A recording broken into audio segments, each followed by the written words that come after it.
How are you all. Maths वाला KD online platform पे मैं चंद्र प्रकाश आप लोगों का हार्दिक स्वागत करता हूं।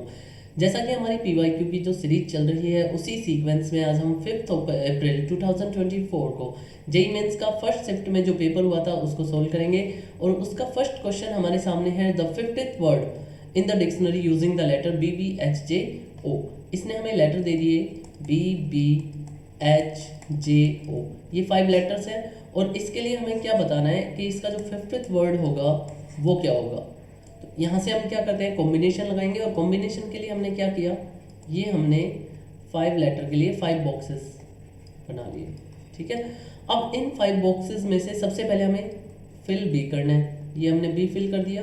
अब बी फिल करने के बाद बाकी के जो 4 बॉक्सेस हैं इसको हम कितने टाइप से फिल करते हैं, इन 4 लेटर से फिल करना है। तो कितने टाइप से कर सकते हैं, 4 फैक्टोरियल। और 4 फैक्टोरियल क्या होता है, 4 × 3 × 2 इज इक्वल टू क्या आ गया, 24 वर्ड। मतलब यहाँ से बी का यूज करके हम कितने वर्ड बना सकते हैं, 24 वर्ड।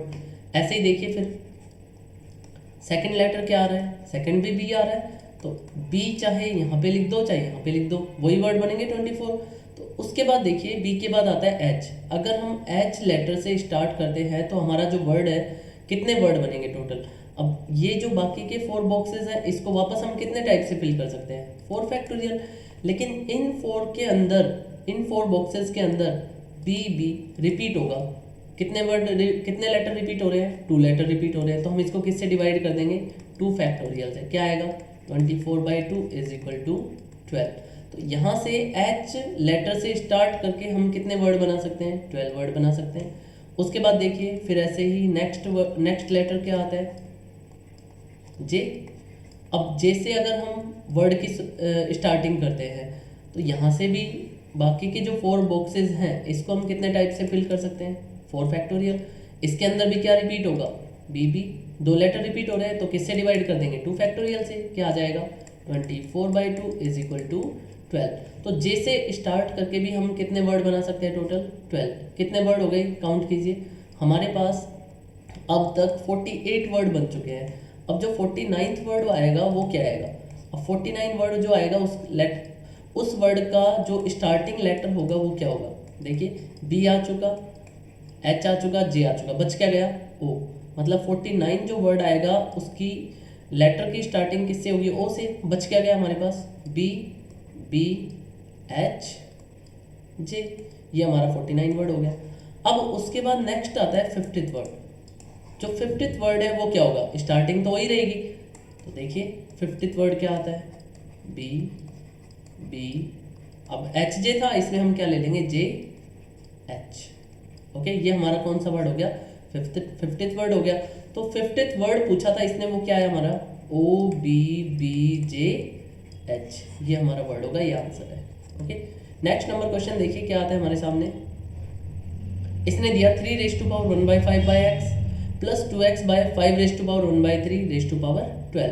और इसने हमसे पूछा कि कौन सी टर्म जो है वो कांस्टेंट है। तो यहाँ से हम क्या करेंगे, देखिए बाइनोमियल एक्सपेंशन सबने पढ़ा है, इफ a + b⁵n। अगर हमें ये दे रखा हो तो हम यहाँ से क्या जनरल टर्म फाइंड कर सकते हैं, tr+1 क्या होता है, NCR a⁻n−r b⁻r।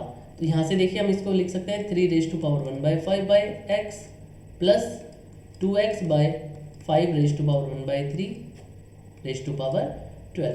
तो यहाँ से देखिए tr+1 फाइंड करेंगे, tr+1, n क्या है यहाँ पे 12, तो क्या आ गया 12CR।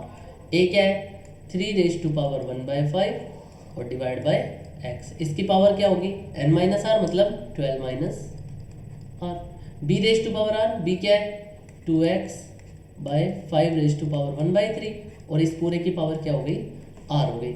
इसको थोड़ा सा सिंप्लीफाई करके लिख लेते हैं, 12CR 3⁵1/5 है। देखिए मैं इसको लिख सकता हूँ 3⁵12 - r/5। x है नीचे है डिवाइड में, ऊपर जाएंगे तो क्या हो जाएगा -1। तो क्या आ जाएगा, x की पावर -1 इंटू में 12 - r, 12 - r। तो हम इसको डायरेक्ट लिख देते हैं -12 + r, सीधा लिख देते हैं -12 + r। यहाँ से देखिए 2x की पावर क्या हो जाएगा, 2x की पावर r। अब इसको भी हम लिख सकते हैं x की पावर r और 2 की पावर r, ठीक है। तो स्टेप ज़्यादा करने के बजाय हम एक ही स्टेप में लिखना ज़्यादा सफिशिएंट रहेगा अपने लिए। तो 2 रेज टू पावर क्या लिखा मैंने, r, और x की पावर भी क्या आ गया, r। ये अपन 9th क्लास में पढ़ते हैं ना, a dot b raise to power r है तो a की पावर r, b की पावर r, ये लिख सकते हैं। अब देखिए नीचे क्या है, 5 रेज टू पावर 1/3 है, ऊपर लेके जाएंगे तो क्या हो जाएगा 5 रेज टू पावर माइनस 1/3, तो साथ में क्या आ गया 5 raise to power minus r/3। अब यहाँ देखिए कांस्टेंट टर्म कौन कौन सी है हमारे पास, देखिए ये वाली टर्म कांस्टेंट है, ये टर्म हमारे पास कांस्टेंट है, ये टर्म हमारे पास कांस्टेंट है, और ये टर्म भी हमारे पास कैसी है, कांस्टेंट है।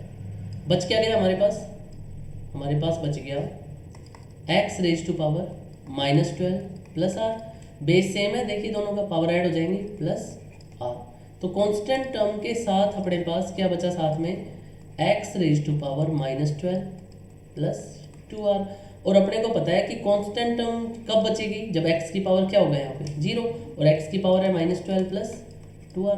तो कांस्टेंट टर्म के लिए ये कंडीशन होगी अपने सामने, कांस्टेंट टर्म के लिए क्या, कि जो पावर है x की वो क्या होगी, 0 होगी।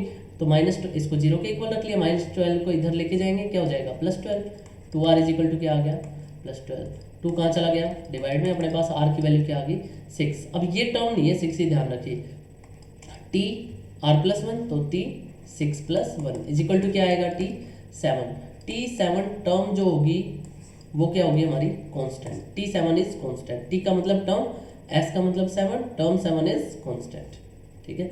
नेक्स्ट नंबर देखिए, फिर हमारे सामने क्वेश्चन है 4 raise to power 1 plus x. अब हमें देखिए क्वेश्चन क्या दे रहा है, 4 raise to power 1 plus x plus 4 raise to power 1 minus x k/2, 16 raise to power एक्स plus 16 raise to power minus x, ये हमें दे रहा है। फिर उसके बाद ये हमें क्या कहता है कि r इन AP, ये किस में AP में है, और AP के लिए हमें क्या पता होता है 2b इजिकल टू क्या होता है a प्लस सी। तो यहाँ पे पुट कर देते, देखिए 2b, b क्या है k/2 is equal to a plus c, a क्या है 4 raise to power 1 plus x plus 4 raise to power 1 minus x, ये तो a हो गया, और plus c 16 raise to power x plus 16 raise to power minus x. यहाँ से देखिए हम इसको क्या लिख सकते हैं, 4 रेज टू पावर 1 कॉमन आ गया, बचा क्या 4 raise to power x plus 1/4 raise to power x। यहाँ से ऐसे ही हमारे पास क्या आएगा 16 raise to power x plus 1/16 raise to power x। और अब हमें पता क्या होता है कि कोई भी फंक्शन हो और प्लस में क्या हो, रेसिप्रोकल ऑफ फंक्शन, इसकी जो वैल्यू होती है वो क्या होती है, ग्रेटर इक्वल टू 2 होती है। इसका मतलब हमारे पास क्या आ रहा है, देखिए फंक्शन है 4 रेज टू पावर x और इसका reciprocal 1/4 raise to power x, ये वैल्यू क्या होगी, ग्रेटर इक्वल टू 2 होगी। ऐसे ही 16 raise to power x plus 1/16 raise to power x, इसकी वैल्यू भी क्या होगी, ग्रेटर इक्वल टू 2 होगी। तो यहाँ से देखिए हमारे पास इधर 2 से 2 कैंसिल हो गया, क्या चल रहा है k। अब ये इक्वल जो है वो किस में आ जाएगा, ग्रेटर इक्वल टू में, यहाँ 2 और यहाँ 2, क्योंकि ये भी ग्रेटर इक्वल टू 2 है और ये भी ग्रेटर इक्वल टू 2 है। तो 4 2 जा 8 प्लस 2 1 जा, यहाँ कुछ नहीं है तो 1, 2 1 जा 2, तो क्या k क्या आ गया, इज ग्रेटर इक्वल टू 10। इसने पूछा था the least value of k जो है वो यहाँ पे 10 के बराबर है या 10 से बड़ा है, तो k की लिस्ट वैल्यू क्या आ गई 10, ठीक है, ये अपना आंसर है। नेक्स्ट नंबर क्वेश्चन देखिए, फिर हमारे सामने क्या आता है कि find the differential equation of a circle having centre of y is equal to x। अब इसने हमें ये कहा कि एक सर्कल है, ठीक है, और वो जो सर्कल है वो किसके ऊपर है, y is equal to x के ऊपर है। अब यहाँ पे हमने क्या किया, y is equal to x draw कर ली, ये लाइन है y is equal to x।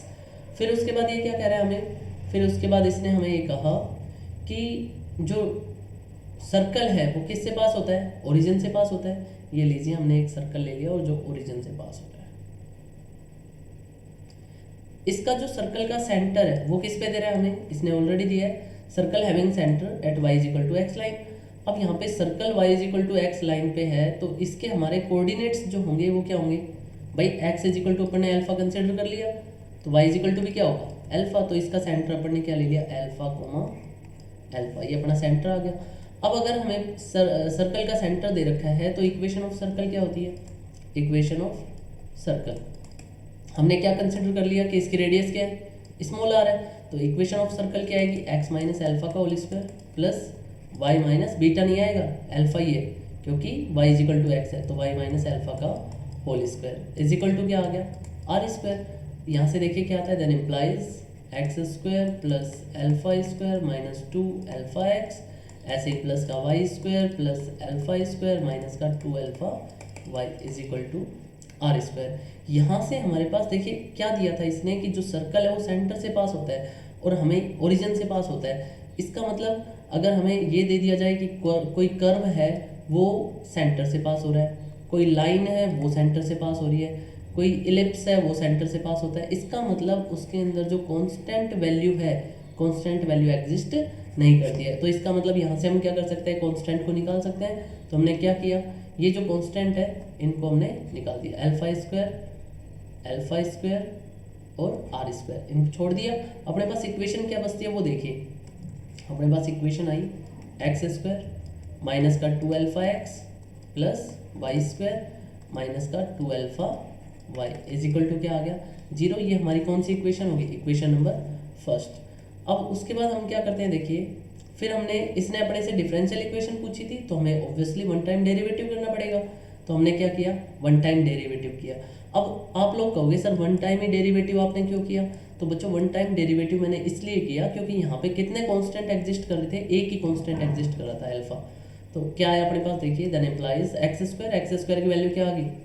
2x minus 2 alpha x की वैल्यू माइनस का 2 अल्फा प्लस 2 वाई स्क्वायर की 2y y dash minus 2 alpha y की माइनस का 2 alpha y dash is equal to 0। अब हमें क्या करना है, यहाँ से अल्फा की वैल्यू निकालनी है और किस में पुट करनी है? इक्वेशन नंबर फर्स्ट में पुट करनी है। देखिए क्या आता है, देन इम्प्लाइज ये जो अल्फा वाली वैल्यू है ये हम उधर ले जाते हैं, क्या आ जाएगा? 2x इधर तो बच गया 2x plus 2y y dash is equal to minus 2 alpha उधर गया तो प्लस 2 अल्फा और माइनस 2 अल्फा वाई डैश उधर गया तो प्लस का 2 alpha y dash is equal to 0। यहाँ से देखिए कुछ कैंसिल हो रहा है क्या भाई? यहाँ से कैंसिल हो गया अपने पास 2 2 2 2, ये कैंसिल हो गए। देखिए क्या बचता है अपने पास? अपने पास वैल्यू बचती है x plus y y dash is equal to alpha common आ गया, क्या बचा? 1 प्लस वाई डैश। ये यहाँ पे इक्वल टू 0 नहीं है ना, गलती से लग गया क्योंकि हमने सारी टर्म्स दूसरी तरफ सब्सटीट्यूट कर दी थी। देखिए क्या आता है अब, अल्फा की वैल्यू क्या आई है हमारे पास भाई? अल्फा आ गया अपने पास x plus y y dash upon में 1 प्लस वाई डैश। और अल्फा की वैल्यू हम किस में पुट कर देंगे? इक्वेशन नंबर फर्स्ट में। Put the value of alpha in equation number first. अब देखिए फर्स्ट में अल्फा की वैल्यू पुट करते हैं, हमें क्या मिलेगा?